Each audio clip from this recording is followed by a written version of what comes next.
Welcome to this evening's program. My name is Patrick Lyons, and I'm the director of the Arizona State Museum. As many of you know, the Arizona State Museum and the University of Arizona are situated on land that has been home to indigenous peoples for at least 13,000 years. Today, the Tucson area is home to the Tohono O'odham and the Pascua Yaqui, and there are currently 22 federally recognized Native nations with ancestral lands in the state of Arizona. The Arizona State Museum's collections, teaching, research, and public programs all focus on the peoples and cultures of the southwestern United States and northwestern Mexico. It is thanks to a grant from the Mellon Foundation that we are able to produce this program and to offer the reception that will follow. Future programs about and with Indigenous photographers, one in December and another later in the spring, are also a direct result of the Mellon Foundation's support. I send my sincere thanks to the Mellon Foundation. I also extend my thanks to the Friends of the ASM Collections and to Dr. Catherine Brandon, whose financial assistance helped us to purchase a print by tonight's featured guest entitled Hueshoyo. Taken underwater, it is a beautiful portrait of Hueshoyo Alvitre, a gifted comic book artist, graphic illustrator, and Tongva descendant. This was the first of what we hope will be many acquisitions of contemporary photography by Indigenous artists. If you'd like to help contribute to this effort, please come and see me after the program. Your help will be greatly appreciated. After Cara's talk, please come to the museum with us to see her print on display and also to view a temporary exhibit of the photography of Kyle Knox entitled The Ultimate Sophistication. Now I'll turn it over to Janelle Weekly, our manager of photographic collections, to introduce tonight's speaker. Good evening, everyone. Thank you all for showing up. It's really a treasure to have you here, and it's exciting. This is our first event in a long time, and it's lovely to have you. Many years ago, on a trip to Santa Fe to the Indian market, I was looking for photographers who could contribute to an exhibition that we were planning that would be a response to the works of the North American Indian by Edward Curtis. And I walked by a booth and I saw this incredible print called Two Virgins. And it was a photograph that looked like Yoko Ono and John Lennon holding each other, yet the male figure is wearing a buffalo head. And I looked at the young woman at the booth and said, I love your photography. Would you want to be in an exhibition in response to the works of Edward Curtis? And she said, oh, I have a response to Edward Curtis. So a year later, we had an exhibit regarding Curtis. Cara submitted 2 pieces, Nikki and Cricket, which you can check out on her website. They're quite lovely, or maybe you'll show them to us. And she served on a panel discussion about contemporary responses to the works of Edward Curtis. Just a quick introduction. Cara Romero is a contemporary fine art photographer, an enrolled citizen of the Chemehuevi Indian tribe. She was raised between contrasting settings, the rural Chemehuevi reservation in Mojave Desert, California, and the urban setting of Houston. Her identity informs her photography, a blend of fine art and editorial photography shaped by years of study and a visceral approach to representing Indigenous and non-Indigenous cultural memory, collective history, and lived experiences from a Native American female perspective. She maintains a studio in Santa Fe, and if you have not been to the lovely new space, please go. It's gorgeous. And she is her works are in private collections and museums and galleries internationally. She's been a very busy woman in the last year. I think I noticed over 10 exhibitions, and I don't know how many talks. So please welcome Cara Romero. Thank you so much for having me as your guest. Thank you for everybody that invited me. It feels wonderful to be here, and it's a tremendous honor to be here on O'odham and Yaqui lands here at the University of Arizona and Arizona State Museum. I'm going to go right into my slide presentation. Nuk Cara Romero Niega, Nuk Patzats, Nuk Papau, Maikwis.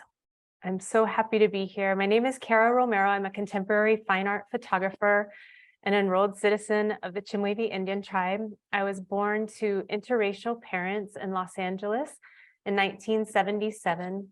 And in 1979, our whole family, grandparents, aunts and uncles, mother, father, brothers, sisters, animals, relocated from Los Angeles back to the Chemehuevi Valley Indian Reservation, which is found on the California side of the Colorado River, or what's now known as Lake Havasu. So in between Fort Mojave and Crit is where I grew up.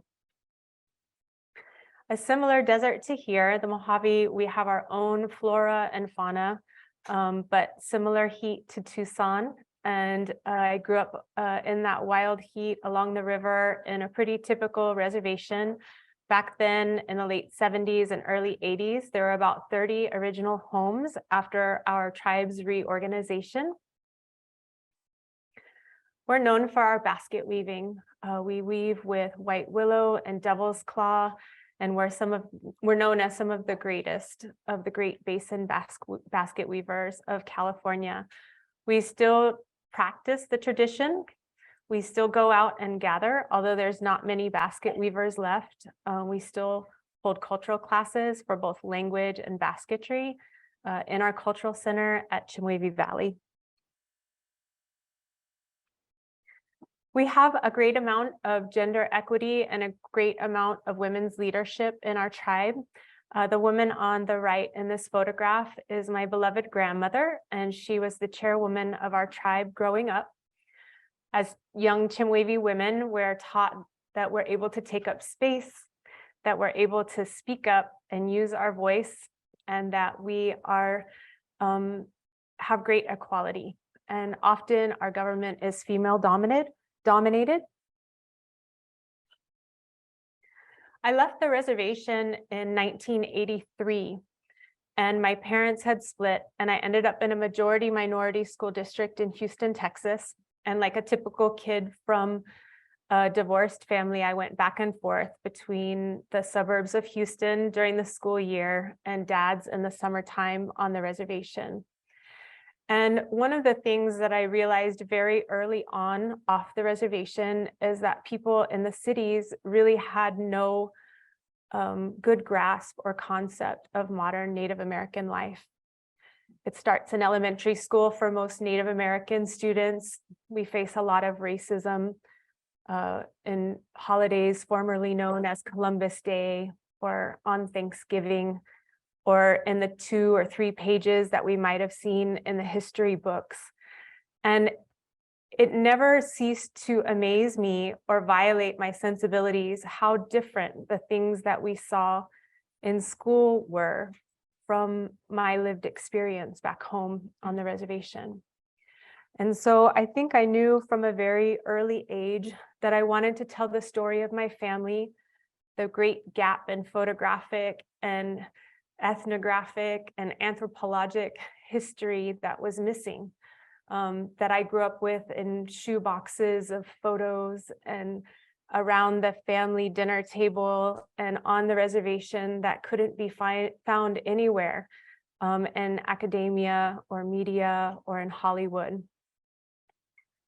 And so these are some photographs of my family, some of the ones that I was referring to from the shoebox of photos and family albums. There was a wealth of history that was existing parallel to the American history that was being taught in the 30s and the 40s. Many of us are direct descendants and have been personally affected by residential boarding schools, forced labor, relocation, displacement, all stories that are also not often told in school. I ended up a cultural anthropology major. at the University of Houston, and I thought I might be a Native Studies professor, or I thought maybe I would write textbooks about all of these stories that I felt were missing. And then, as fate would have it, my senior year at the University of Houston, I stumbled into my first black and white photography class and studied with what I would consider a protest fine art photographer named Bill Thomas. And while I was horribly behind technically compared to the other kids that had grown up with cameras and in the darkroom, Bill Thomas emphasized content over technical ability. And I had a lot to say. So I did what any 21-year-old would do, and I ran off to art school. That is how in 1999, I ended up at the Institute of American Indian Arts in Santa Fe, New Mexico on full scholarship to study black and white film and silver gelatin photography in the darkroom. We learned medium format and large format black and white, lots of 35 millimeter, lots of work in the darkroom in the late 90s, learning to express ourselves, lots of landscape photography. And it was a time where Native American photography had really been defined from outside of the culture. It had been defined, and Edward Curtis had captured the imagination of the world with his beautiful ethnographic photographs from the turn of the century of the vanishing race. And so when I sought to be a Native photographer, myself and many other students at I were kind of replicating what Curtis had done. We were going out into the landscapes. We were staging photographs in regalia, void of any contemporary context, and really kind of perpetuating the myth that we were a bygone people, that our indigeneity only existed in the past in black and white. And so while I made some beautiful photographs while I was at the Institute of American Indian Arts, I was a little bit disillusioned. There were some funny existential moments where I was like, we don't even do this. What are we doing here, you know? Back then, the Institute only had an associate's degree in black and white photography. And when I graduated from the Institute, I really had a lot more to learn about photography. You know, art in any medium, you never really become a master. You're forever learning. And that is one of the beautiful things about the pathway of being an artist, is that the learning never ends. And so I went off to Oklahoma. There was a program out at Oklahoma State University in the middle of nowhere called Okmulgee Tech. And I put their curriculum up against anybody's. But I went to school for commercial photography. It was a degree in photography technology. And at the time, everything was transitioning very, very rapidly from film to digital. And so there was kind of this schism at the same time in the industry that if you wanted to be a fine artist, you could never shoot with digital. And if you wanted to be a commercial photographer, you'd probably never pick up film again. And so it was almost like a division where you had to pick one or the other, because if you were a fine artist, you know, if it was digital, it was shit. And so against many of my peers' better judgment, I went to school and I learned everything that I possibly could about commercial photography. I learned sports journalism and executive portraiture and product photography and large format. And I learned Photoshop for 2 years, and I learned InDesign. And it was stuff that I probably would have never done on my own. I was never really a technical person that enjoyed that sort of thing. But I really wanted to be a living photographer. I wanted to be able to make a living doing this. And I didn't know if that was ever going to happen in the darkroom. And so, like I said, against everybody's better judgment, I just stuck it out in this photography technology program at this vocational school. and learned everything I could about digital. And we came out with these portfolios, and everybody had product photography, and the instructors sat me down. And while I had learned all of this lighting that I had desperately wanted to learn, and I was shooting digital at this point, they said, "You're a fine art photographer." And we're going to let you turn in your commercial portfolio with all fine art, contemporary Native American work.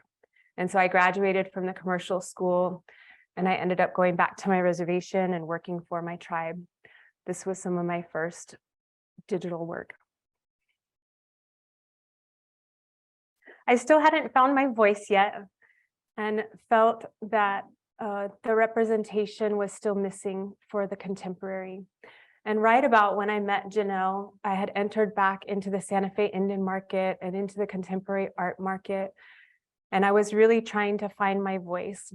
And one of the ways that I've been able to do that over the years is really that other Native people in my Native community are my first audience.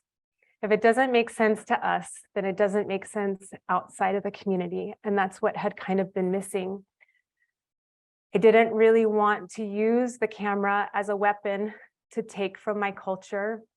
I wanted to avoid things like exploitation, cultural commodification. I didn't want to take pictures of anything sacred or ceremonial, but instead I really wanted to show that we were here in modern times and that we understood Western art and biblical stories, and that we had a fantastic sense of humor. And so it really began kind of turning the lens and placing us in the driver's seat, right? And it was all of that commercial experience that allowed me to light things. And the psychology of lighting and photography became so important to me, because with the contemporary lighting and the emerging strength in the use of color that I was experiencing on my journey to becoming a photographer, instantly screamed that we were contemporary. And my community loved it, especially the really funny ones like this and the two virgins that she was talking about. And so this was kind of how I found my voice. And I really leaned in to making dreamscapes, and really leaned into finding as many ways as I could to layer content into the photographs. Maybe in that old style of wanting to teach through my work, that a picture is worth 1,000 words. And so in many of these pieces, like TV Indians, you can sit with them for a very long time, and you can see that it's a response to the figurative landscape of Curtis, changed to look like black and white sepia photographs. But there's also all of these stacked TVs in kind of a dreamscape in the landscape. And on each of the TVs, in stark contrast to the figures in the foreground, are how we've been portrayed on TV for the last 60 years.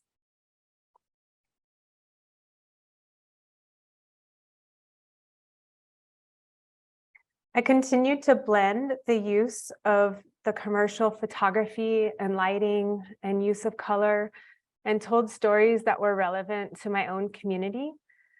And I think at that point, I had really given up on the idea that I would ever be in museums or in National Geographic or highly sought after for these prints. It was really love for participating in Santa Fe Indian Market and the Herd Indian Market. And I wanted to show up for my community with some great photographs that we could see ourselves represented in. And so from about 2013 to 2017, that was really where the heart of it was.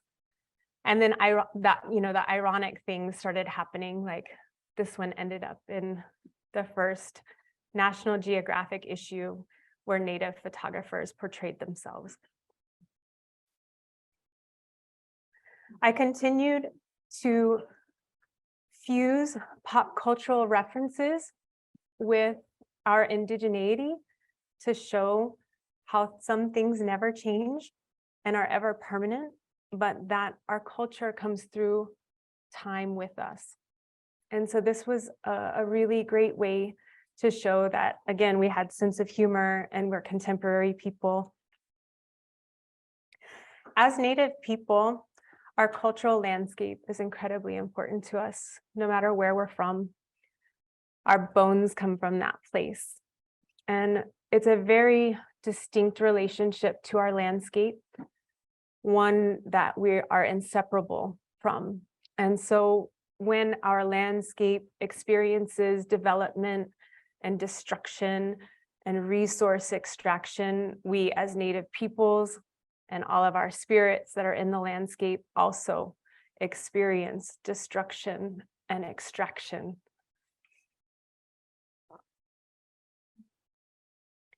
I like to make pieces that are about autobiography, that show the feeling about where I'm from and the landscape, and maybe a little insight about the people that live there. I use the psychology of color to talk about the era that I grew up in and the photos that I loved. This is colored to look like bad film, so there's a lot of purple in the blacks and very rosy. Some modern res life.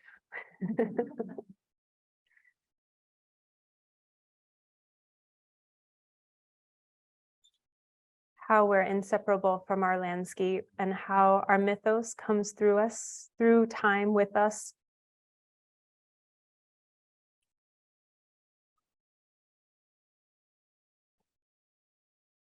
We're bird singers also. They're in Southern California. So I like to make pieces that make the tribe and our children feel proud of who they are. I also like to talk a lot about environmental impacts and tell stories through photographs that I don't see being told elsewhere. I feel like art has this amazing ability to disarm people and to help bring them to difficult conversations and have critical dialogue in ways that they may otherwise not be able to. This series called Water Memories was made in response to the contemporary flooding that's happening from climate change. And I began to have these ideas of these Native American figures tumbling underwater because my friends up in Alberta were telling me that their land bridges were melting and that they weren't able to get off their reserve anymore up in Canada because the water was not freezing. And we were hearing stories about flooding in Seminole lands in Florida. And then I began to think about also the historic flooding that's happened throughout the United States by the invention of hydroelectric energy and how so many tribes, including my own, were flooded out of their ancestral valleys in the name of hydroelectric energy to make lakes like Havasu and Powell and Mead. And so I recruited some friends and family. These are all mostly friends and family that show up in my photographs that were from tribes like me that had either been historically or presently affected by flooding. And so we went down to the local swimming pool and I researched how to make underwater photographs. And I asked a friend that was a scuba diving instructor to sit on the bottom of the pool with me. This piece was really important, and I don't know if I have too much time to talk about the obstacles of becoming a photographer and how difficult that is for a young Native woman financially. But I had to learn along the way that while it was very scary to spend your entire life savings making an underwater photograph, that it's a radical act of self-care. This piece belongs at the Met Museum. This one is of Chinook, thank you, Chinupahanskaluger, who is from a tribe like mine that was flooded out of their ancestral valley to make Lake Sacagawea. And they ended up on a chunk of clay where they found oil. So people wonder how Native American people end up living on oil economies when we're so attached to our landscapes. But without these stories, we don't understand that these are the results of survival and apocalypse. I tell stories about the largest land grab ever in the United States in the name of solar and wind energy. In seemingly empty landscapes, but desert people know that they have a long arc of Indigenous history and one of the most biodiverse ecosystems in the world.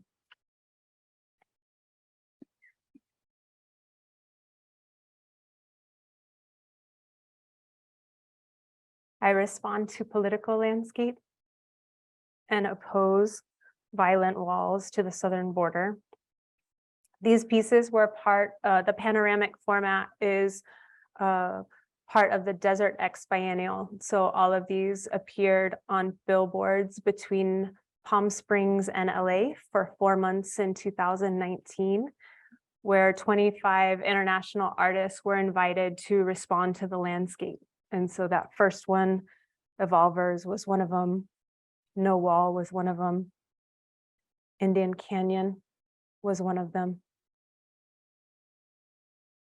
More recently, and where Wishoyot came from, was a project that was done in collaboration with the Indian Collective, whose mission is to defend, develop, and decolonize. And I was one of their recipients of the Radical Imagination Grant, which was a project-based grant that came to me in 2020 in the middle of the pandemic. And it was to bring visibility to Southern California Native people in the metropolitan area of Los Angeles. And it was a deep learning experience about how urban Native people have often been not only colonized by settler colonials, but also by other Native people through relocation, and the amount of even heightened, increased invisibility descendants from the original people of Los Angeles experience. Descendants in San Francisco, in Denver, in Phoenix, in these big urban epicenters where they desperately need recognition and services and protection of resources for them. I also wanted to talk about and remind people in places all over the United States that so often our metropolitan areas are built on the holy lands of First Peoples. They have always had the energy of big empires, right? Full of resources and beautiful landscapes. And so the series was also about Los Angeles as a holy place, a place of creationism for many Southern California Native peoples, something that's seemingly totally forgotten in the modern industrial landscape.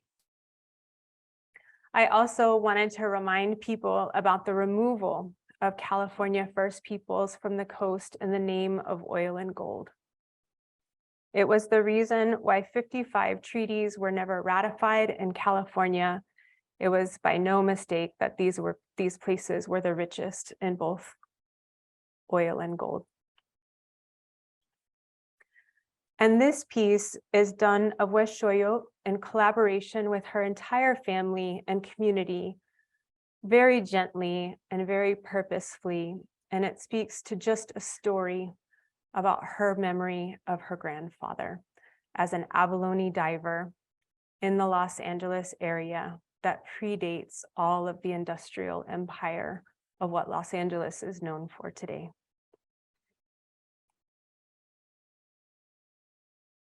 I'm really known for women taking a strong central role in my images. I think it comes from that upbringing of being Chemehuevi, where women are taught that we're inherently strong, that we have life-giving power, that we carry medicine.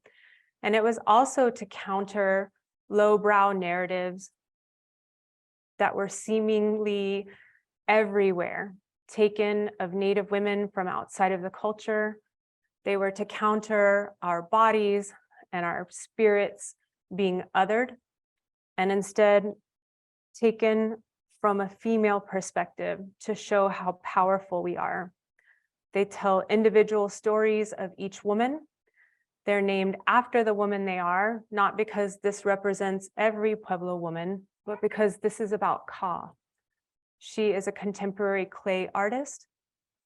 She brings the mythos of clay woman through time. This was done in studio, so it captures her hair at 1/8,000th of a second. Her body is painted in clay. A second image is overlaid on her skin of a Mesa Verde pottery design that we chose together. This one is Nikki, that speaks to the life-giving power of Native women. Pishon.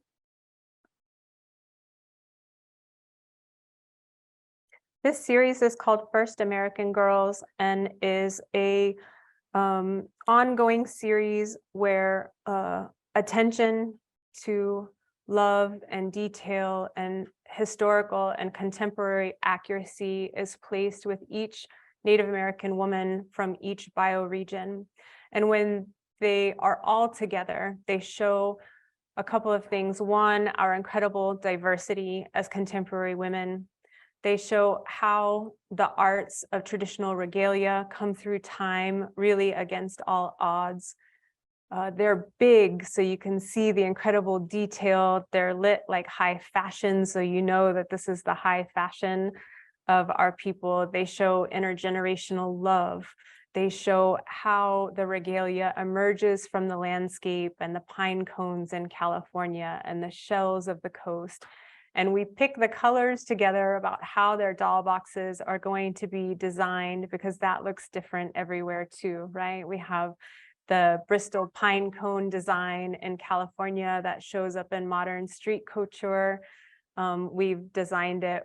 These are constructed life-size doll boxes. And so we found a wallpaper to make the black and white photography in here, and the black and white design around the box on this one. And we put the Bristol pine cones up on the pedestal because they're really the center of Chumash universe. This is Wakia. She is wearing a traditional Southern buckskin. She has Kiowa, Comanche, Blackfeet. This is Julia. She's from Cochiti and San Ildefonso. And this is Amber Morningstar. She is Choctaw from Mississippi and Oklahoma.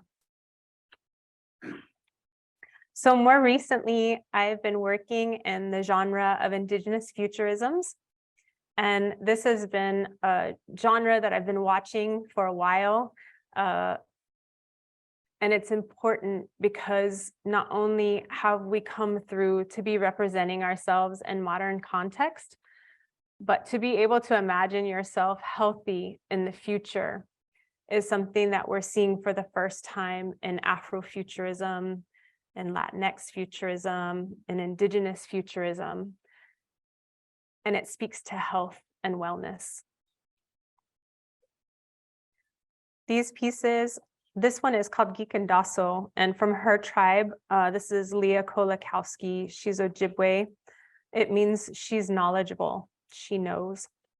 And the wires coming in are about how in the future the world will need the knowledge of Indigenous women in order to survive. And I'm also thinking about what we want to bring through time with us in the future. And I think while a lot of people are thinking about technology, if you can see this one big in her glasses is the reflection of her powwow dances that have been taking place in the woods where she's from in Kinawa Bay for hundreds of years. So this idea that she'll still be in the future seeing her dances from back home, that whatever the future looks like, we'll be taking our tribal designs and our vernacular through time with us. This is all done in camera. but the overlay design is done in photo illustration. And I've utilized high resolution photographs of objects from each of their tribes and then spent days painting the design work from, on the left, Ojibwe, in the middle, ancestral Puebloan, and on the right, Parfleche designs onto each of their bodies. It's done with dry ice and colored gels. It's a lot of fun.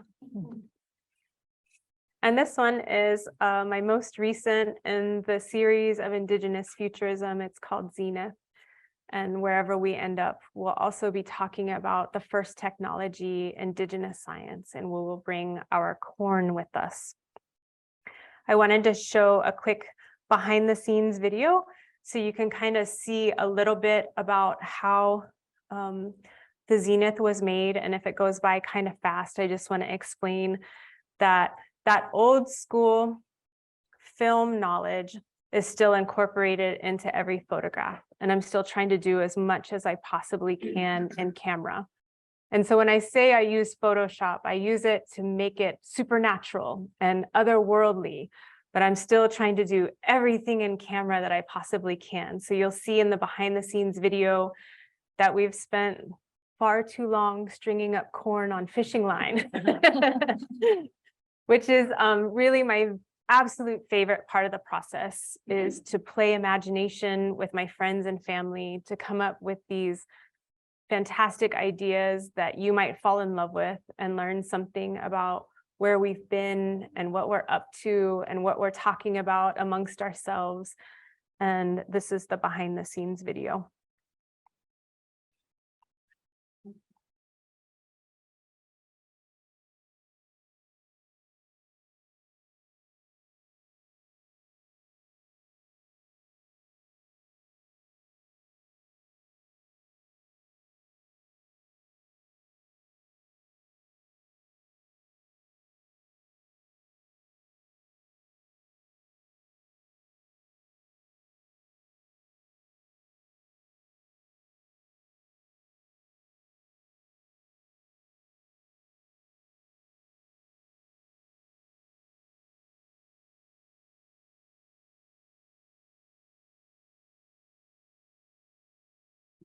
So I did want to spur a little more conversation. I feel like if it's okay with you, I have about 5 or 6 minutes. I'm going to go back through some of the slides and talk a little bit more about process. And if you have more questions about process, or if that brings up any questions for you, I'd love to spend the last 15 minutes answering questions that you might have. I also wanted to talk a little bit about the journey to becoming a photographer. And for any of the students in the room, how I really started out and still work with what I have available to me. I don't have the most high-tech equipment, or nor do I need it. So much of art and photography and content comes from imagination, from being resourceful, from creativity, from spending time, really honing in on different ideas. I was able to show that one. This one is done with green gels on the light in front of her. So here again, talking about the use of photo illustration in this piece. There's contrast and saturation that are adjusted. But her skin is really green. It's adjusted to look a little more lime green because she was looking a little Wicked Witch. And then the photo illustration was really for the content in her sunglasses. And she's a young photographer as well. So I said, can we use one of your documentary photographs of your woodlands back home? And so that's her photograph that's been placed in the reflection on her glasses. It's done on a pink backdrop with clean light on the backdrop. So this is mostly done in camera.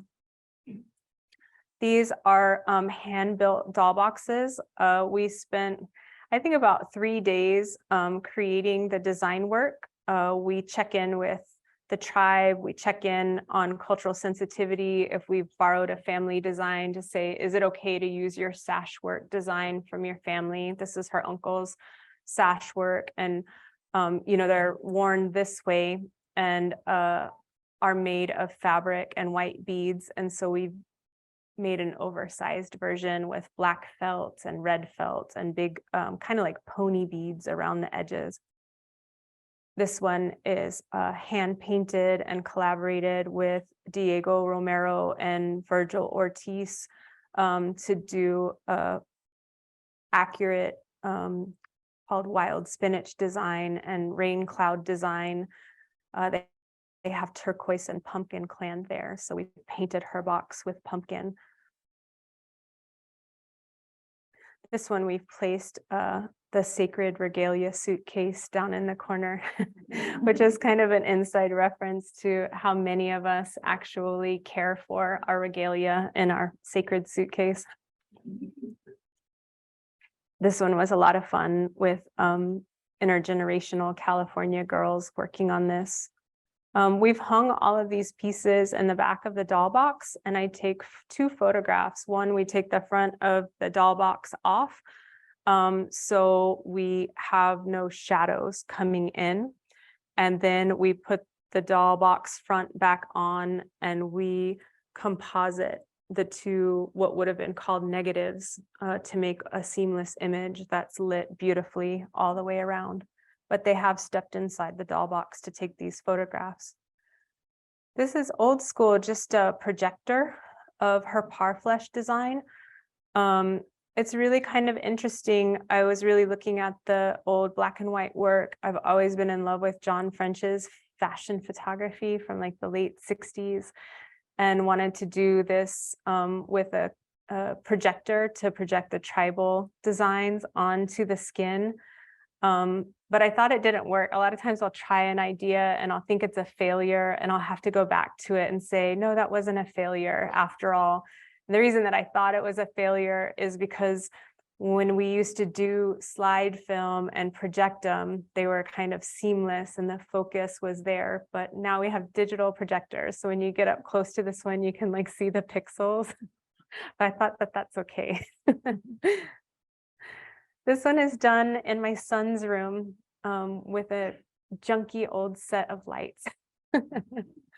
And I borrowed the antique blanket from Paul Elmore, and he let me utilize it for one afternoon. Lights and a blanket.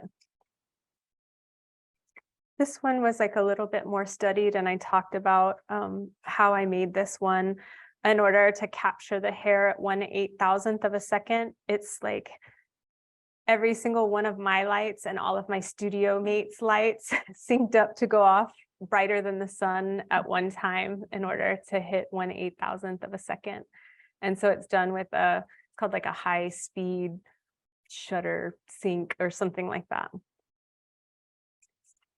These are done underwater with underwater housing that goes over the camera and creates a watertight seal, and you can still control your camera. It feels like a big, Jacques Cousteau adventure under the water. And it is connected to strobe lights. So she's got an orange gel behind her, lit coming into the water back over her crown. That's creating that light, and a clean day balanced light flashing on her face. And then we've dropped tablecloths in black behind her against the side of the swimming pool. And the fishing nets have gotten strewn just about. This one was done with a strobe on the front and dragging the shutter so you can see the traffic. There's like an oil tanker going back behind them. And that's just like a twilight, still kind of goes back to the ideas of film. A lot of times I will add my star files to my photographs. So I've added stars to this piece for effect because I would have to drag the shutter way too long to get that many stars. And this one is done all in camera. So this is that old photographer's adage of the harder you work, the luckier you get. I have wireless strobes, and I'm able to take them out into the landscape and into the ocean side during the pandemic. And my son and my husband are holding the lights on my daughter on either side. And the splash came up and surprised us. So much so that she hasn't even reacted yet. I think, half a second after this, her eyes are really big and, and she's running out of the water. But everything kind of went off at the same time. And there is some feeling, I think it's like the never ending healthy pursuit of the photographer of maybe like the next great capture, the next great moment, and I don't think I ever get tired of that. So I'm going to stop there unless you want me to keep going. If it gets awkward, I'll keep going. But I would love to answer any questions that you might have about my process, about my work, about my journey to becoming a photographer. Yes. I think the Potter Reed's Council has a museum of her work in her pueblo. Are your things displayed in Chemehuevi? So my photographs are all over our casino. And then I live in Santa Fe, New Mexico, and have a gallery and studio there. And I've been fortunate enough to have, I do all of my own prints there in my studio in Santa Fe and send them out to museums really all over the world. But I'm in several fine institutions, including Arizona State Museum, the Herd, the Met, the MoMA. I'm very excited to announce that yesterday my piece was acquisitioned into the Whitney. Thank you.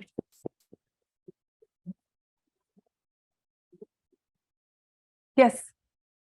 I was wondering if you could talk about collaboration with other Indigenous artists and maybe Indigenous mentors in your life and in connection with other Indigenous artists.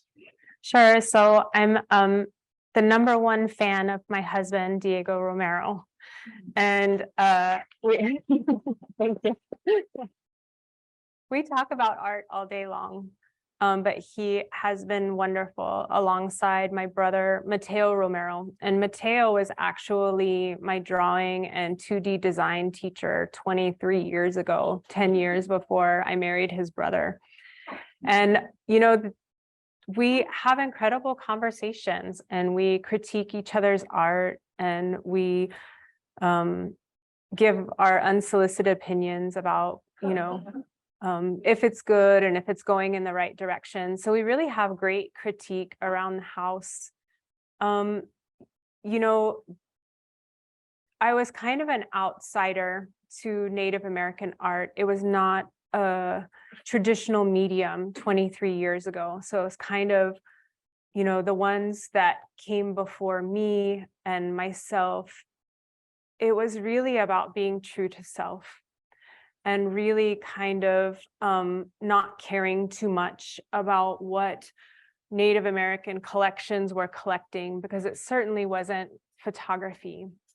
But people like Hulea Tsinigini, I hope I said that right, were incredibly influential. Zig Jackson, Lee Marmon. And I think if you sat and looked at their work, you could see how they influenced me. I loved the documentary work of Laura Gilpin. I thought I would get in my car and drive across the West when I was this age, but I had kids. So I'm not camping in the desert, taking large format black and whites like I once thought I would be. But those have been some of the deep influences. I think it's fair to say that I've also had a lot of influences in pop culture too. I love the work of Annie Leibovitz. I love to look at the masters of photography of both commercial and fine art, black and white, and see if I can indigenize, some of that beauty, because it's so arresting, right? When you see a beautiful photograph. So I don't discriminate who I'm looking at and whose work I'm falling in love with. So I hope that answers your question. Everybody in my photographs is a heavy collaborator. It really goes back to that relationship with the person that I'm working with. And so I never really want to take from people. I never want it to be exploitive. So sometimes the ideas are my own, and I find a friend or family member that I think might be interested or that I think might do it. And sometimes the ideas really come from the person, and really trying to work more in that editorial style of telling something beautiful that's true to their story. And I think that that's important. As Native people, we continue to like push back against this idea of the monolith, that we're all one people. I'm so sorry I didn't turn off my phone. That it's really important for us to have 1,000 stories, because people from outside of our culture, and I'll just say it, white people can be anything. They can be doctors, they can be Trump supporters, they can be lawyers, they can be school teachers, but we don't have that same freedom often as Native people. And so that is why I work so much in the editorial fashion, really on individualized portraits of each human being. And they're also very true to self and autobiography. And I find if I kind of like follow those things, and I'm true to self, that it just becomes my own truth and is helpful to my community, and I'm in service to my community. So, yes. Thank you so much. There's so much of what you said that is meaningful, and I'm going to just try to limit myself to a question because I have many. You have beautiful phrases that you use, like a radical act of self-preservation, where you risk everything. You put everything that you have into that moment to pursue that vision of your art. You talked about digital medium as being originally not viewed as a medium of fine art, and that interesting.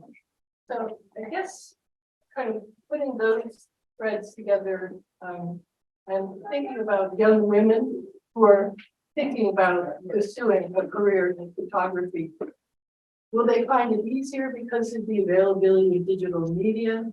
And what do you advise them in terms of finding that depth of commitment that you've expressed, to take that radical act of self-destruction to pursue that art? What would your advice be to young women who are trying to move in a direction of this type?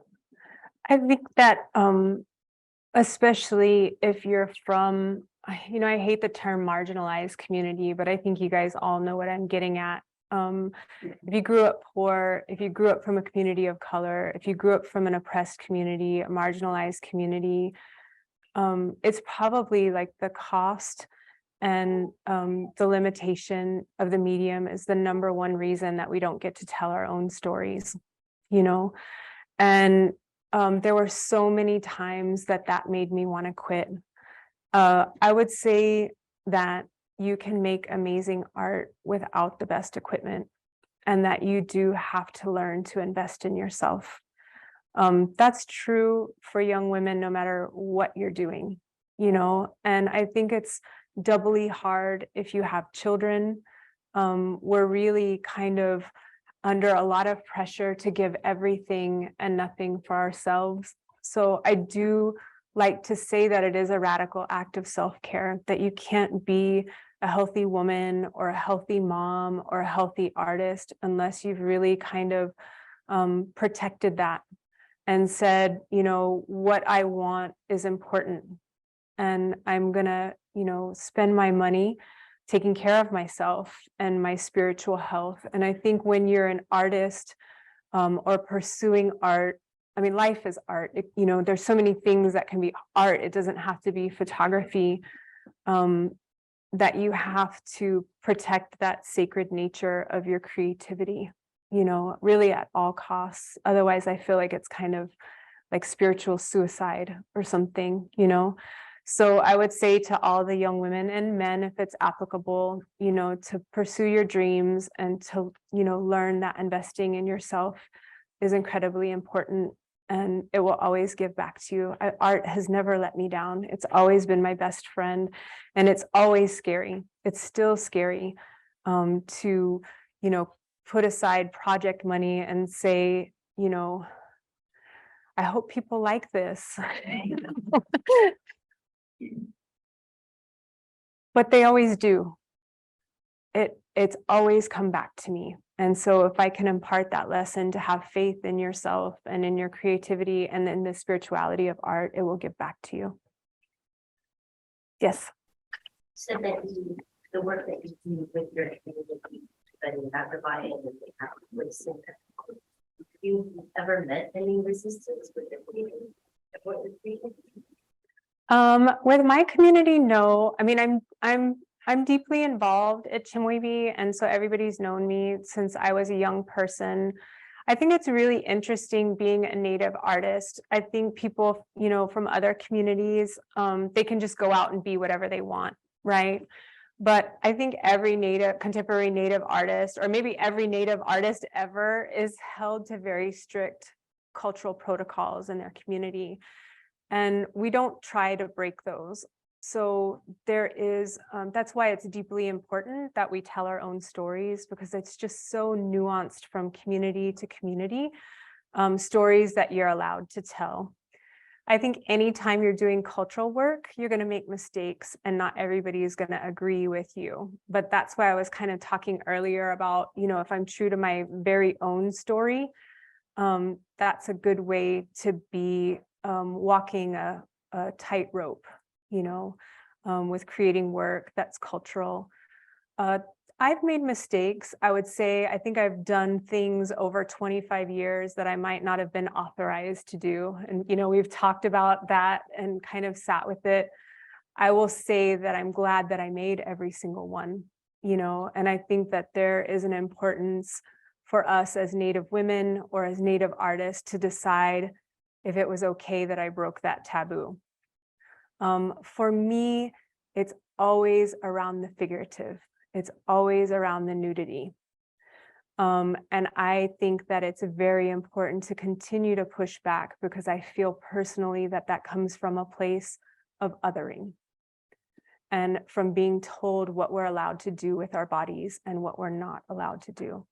And so those pieces come from a very maternal place, from a very feminine place, and from certainly a very collaborative space. Yes.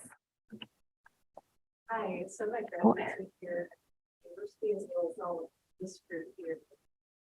We are in a class that's connected to the Center for Creative Photography and about working an exhibition focused on color. So I'm curious just how you utilize color. We reference like the psychology of color and show something work. So I think, you know, along my journey, the way I talk about color, and, you know, maybe for every artist and every medium, there's, I think people can see differently. You know, I have friends and contemporaries that I think can see 10,000 shades of black and white, and I don't have that. It never emerged as like my deep strength. I probably could have continued to practice it.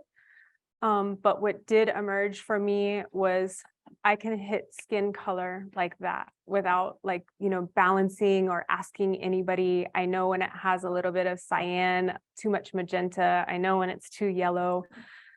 It just emerged as a strength for me and something that I loved. And maybe that's what school's for, is to experiment and figure out what you're really good at. But I think that that was an important thing for me at some point, to say, I'm really good at this, you know, whereas some of my friends that are like deeply good at black and white have said, this is, you know, my jam.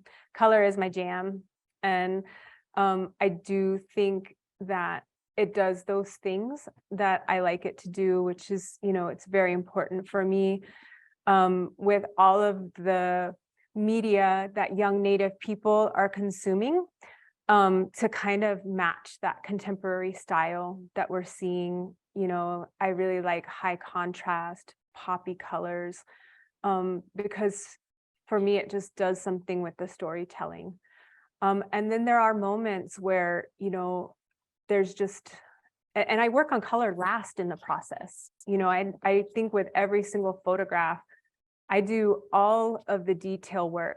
You know, first it's the raw file, and then I blow it up as big as it goes. Like that's the very first step, is they go up to like 40 by 60 inches in my computer. And that's where I start making any kind of corrections. You know, anything that I want to like photo illustrate happens at, and I don't even touch the color until the very last. And then I'll do like a few mock-ups, and I'll like take a look at them, and I'll talk to myself, I'll talk to my husband, I'll look at them and I'll evaluate them for, you know, the aesthetic, for the psychological value.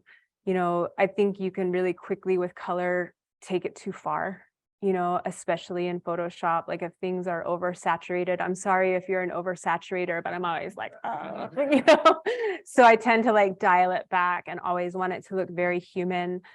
I will pump up the color and then I'll pull it back in a different layer. And so it's a very thoughtful, but it's the very last part before it goes to print. And then there's a whole nother color calibration process that happens between what you're seeing on the screen and what you're seeing in ink, right? And that takes days. Right? It's days on the digital darkroom, and then it's days printing it on paper. I wanted to answer your question. I'm sorry. Actor talked about experience that and how like people that were sort of like replicating the work of artists, thinking about how like people, you know, perpetuate their own stereotypes. I'm just wondering, like, I don't know, like, why do you think that happens? That's a really good question. I'm sure the kids are way smarter these days and aren't doing that, right? We've had like all of this critical discourse and dialogue about, you know, taking ownership over our representation, but it was very new. You know, there were only a few Native people making photographs. I mean, it kind of like predates Googling stuff, you know, but even if you went to the library and you looked up Native photography, that's what you saw, you know? And so I think there's also different stories for each of us. You know, I have many contemporaries that still, you know, make work that's what I would consider kind of classical, because that's their identity. For me, as a mixed race urban kid that's going back and forth, it was not true to self. Do you see what I'm saying? And so while it might be right for another Native person that may be very traditional, that may be very astute in ceremony and regalia and telling those stories in a good way, then that is the right thing for them to do. But for me as an individual, it was disingenuous. And so I would say I was being disingenuous. Why? I'm not sure, other than I think I had to carve out my own place in the Native art world. And I found that is only help other people like me, you know, instead of trying to be something that I'm not. Yes. And so what's next? Oh, what's next? I'm going to do a few more futurism pieces in the immediate future. People are really interested in them. There's like commissions coming that way. And so I got to think up some more great ideas. I have a couple brewing. I'm going to do the Zonamaco show in Mexico City, which I'm really excited about. I've never been to Mexico City. If you're not familiar with it, it's like the big art expo of Mexico City, and it'll be the first time. I did a show in Germany just pre-pandemic, but this will be one of my first international shows. And then I'm really excited, and I hope it's okay to announce that I'm going to have my first major solo show starting at the Hood Museum in 2025. with lots of big gallery space. So I am gonna go dark for a couple of years. If you don't see, I'm gonna withhold some pieces that will debut in 2025.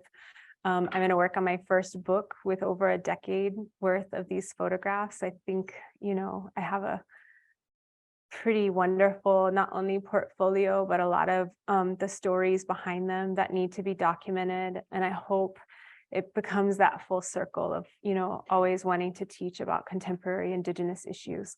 So that's what's next. Well, thank you so much, everyone. Oh, wow. Thank you. So there's a reception over at the Arizona State Museum, and Cara will be there, and I hope you'll all join us.